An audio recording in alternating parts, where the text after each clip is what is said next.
This program is rated PG. It contains themes and scenes which may not be suitable for very young audiences. Parental guidance is advised.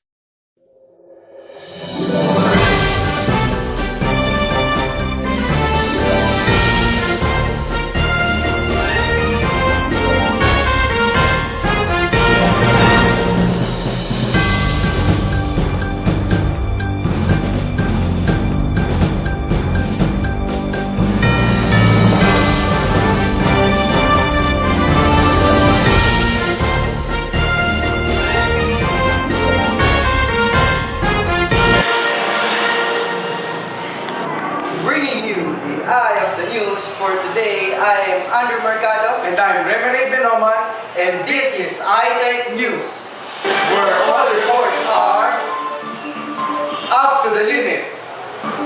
And now for our headline. Google introduced a $35 device that streams video to your TV.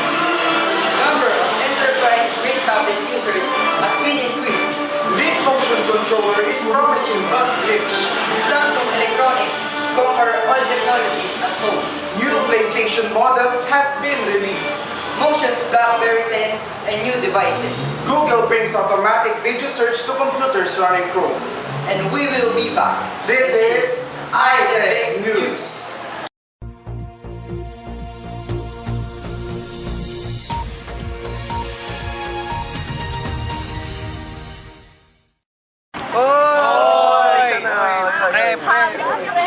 Uy, guys! Makikihangout daw sa atin si Mela! Hindi pwede, hindi. Pero pre, Wait. If she passed the initiation, buksan niyo lang chippy na to with one hand. tara na!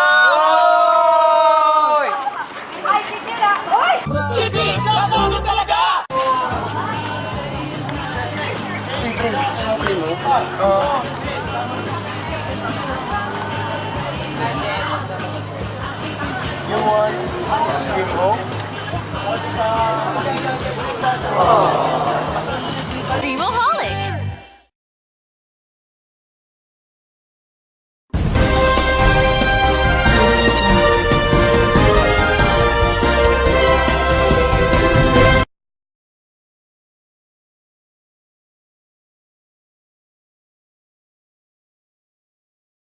Use a $35 device that streams video to your TV, the Chromecast. Device that enables you to stream video to your television using Wi-Fi, computer, or tablet as the remote control. The Nexus Q, a previous attempt in introducing a media streaming device which was also produced by Google. It was a mistake because Google failed to demonstrate how a Nexus Q would play out so widespread of confusion in using its capabilities search around. Unlike Chromecast, it is cheaper, smaller, and more adaptable. The 2 inches dongle look like a thumb drive and pops into the HDMI port on a HD TV. It turns your phone, tablet, or computer into a remote. Choose one content you'd like to stream the video broadcast with or nearby TV. Growing number of enterprise-grade tablet users increased. Cisco System Incorporated conducted a survey that shows a continuously growing number of enterprise-grade tablet users as tablets become more and more general in workplaces. Some of the US companies insist for their employees to use business purposes and company-owned tablets, but employees in the UK are less likely to get one.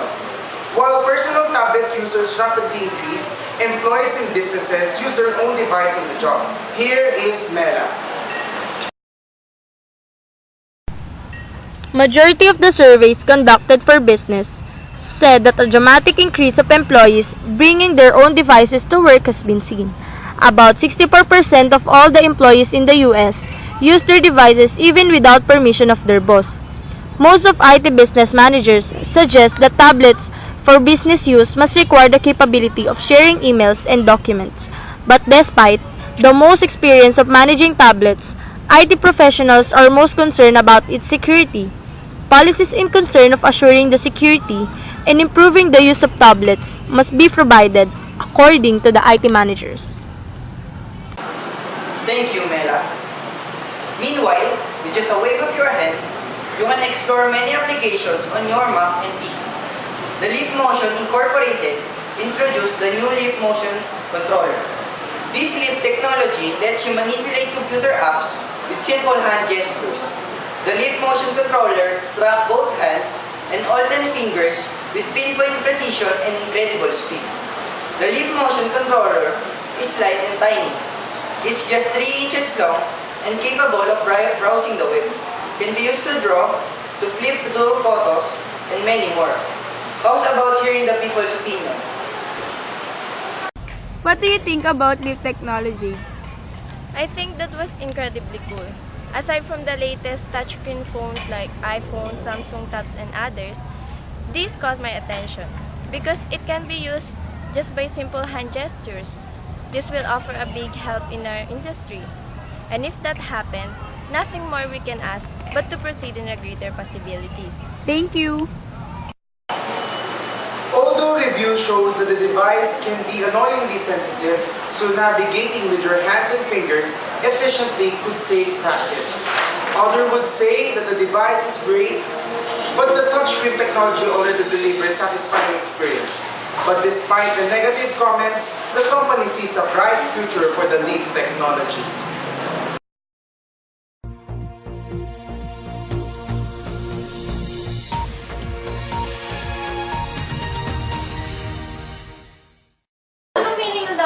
Pare, tapos ka na ba? Bukas pa, pre. Kanino mapupunta ang laspita na ito? Sa'yo o sa akin? Sa akin. Uulitin ko. Sa'yo o sa akin? Sa akin. Pose. Akin. Sarap kasi. Uy, guys! Makikihangout daw sa atin si Mela! Hindi pwede, hindi. Pero pre, Wait. If she passed the initiation, buksan niyo lang chippy na to with one hand. tara na!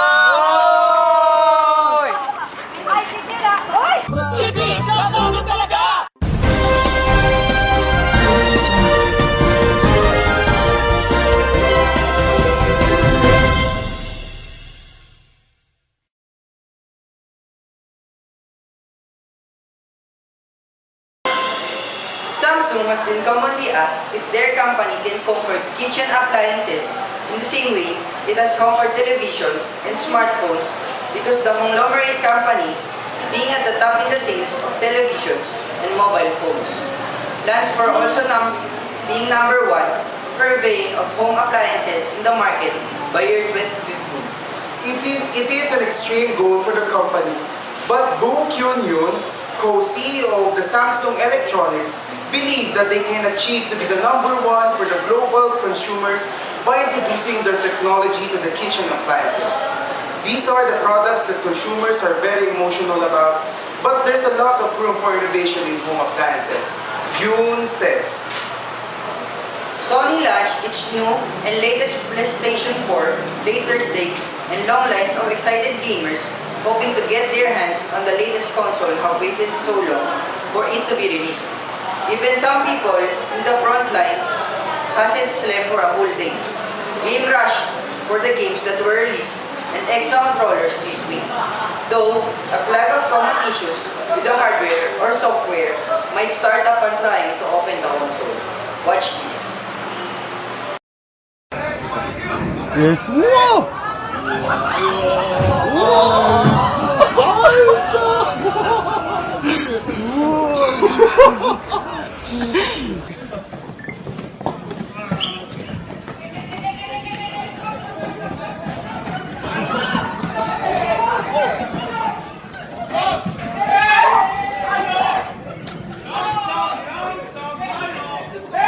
That's nice.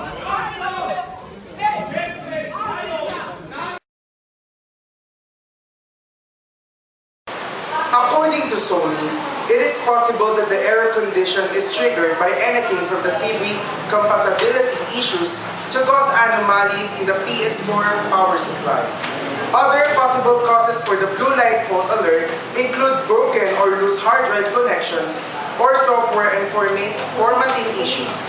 The company is already investigating reports of broken consoles and have announced that the issue is not widespread. Up next, the Motion's BlackBerry 10 and new devices.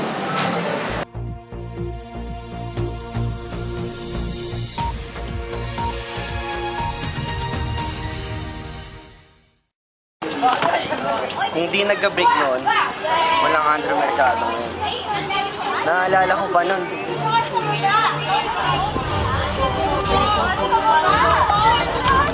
Skyblex muna. Kada agad, busog. Kada agad, tibay ng loob. Kaya bawat Pilipino, kailangan lang ng break. Una ang break mo, pagatin mo. When Pinoys do this, it means you're asking for the bill. But when Pinoys do this, they're asking for chicharon mangwan with sukang pombong, packed with a big flavor with sukang maasim.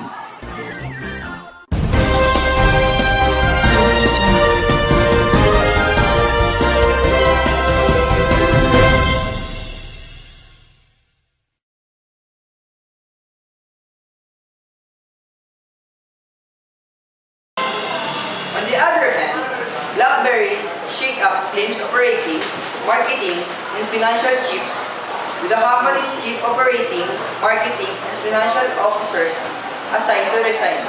Leaves the CEO, Mr. Chen, a struggling mobile vendor. After the leave, James Hirsch, the former controller and the head of compliance, soon will take favor the financial spot. BlackBerry named Mr. Chen as CEO on November 4. The same day, the company said it will be accepted as a $1 million loan from a consortium of investors, but dropped plans to sell itself. BlackBerry announced the resignation of the board member Roger Martin, who had served since 2007. Google has allowed web search to be voice commanded without typing needed. Now users can do a web search without the need of typing with the extension of Google Mail, the Google Search Voice Hotword, which can be downloaded from Chrome Web Store. The tool lets users perform a voice search by going to the google.com and saying, "Okay Google," then speaking search to. Reminders can also be set with service, so people can, example, let Google set a time for 10 minutes or remind them to buy something for lunch. Watch this. Okay, Google, what does my schedule look like? You have a calendar entry at 2 p.m. on November 23rd. The title is 49 More Commands. Where's my package? Paris, France is 10:29 p.m. What are some attractions? Here are popular attractions in Paris. Show me some pictures of the Eiffel Tower. Pictures of the Eiffel Tower. Here you go. Okay, Google. Post to Twitter, I want to go to Paris. Open Facebook. Opening app. Alright guys, that's pretty much it for me in this video on There's still something going behind the making of this project. Google has been trying to improve the algorithms behind the program to provide better answer when users ask more complex questions. The release of the search product is part of Google's large efforts to build more natural languages processing into search to make the process seem as natural as possible. There are news for today and tune up for tomorrow's news because technology never stops. That's right.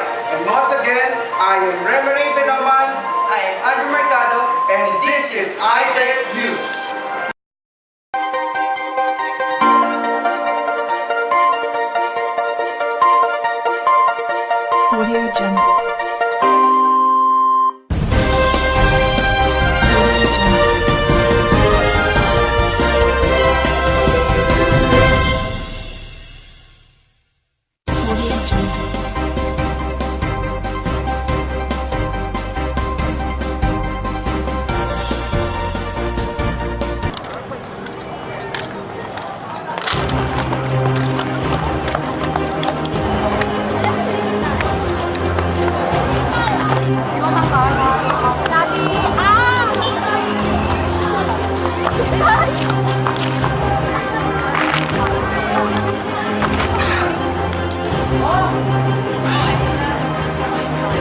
Para sa'yo. Wala pang bawas yan. Thanks, bro.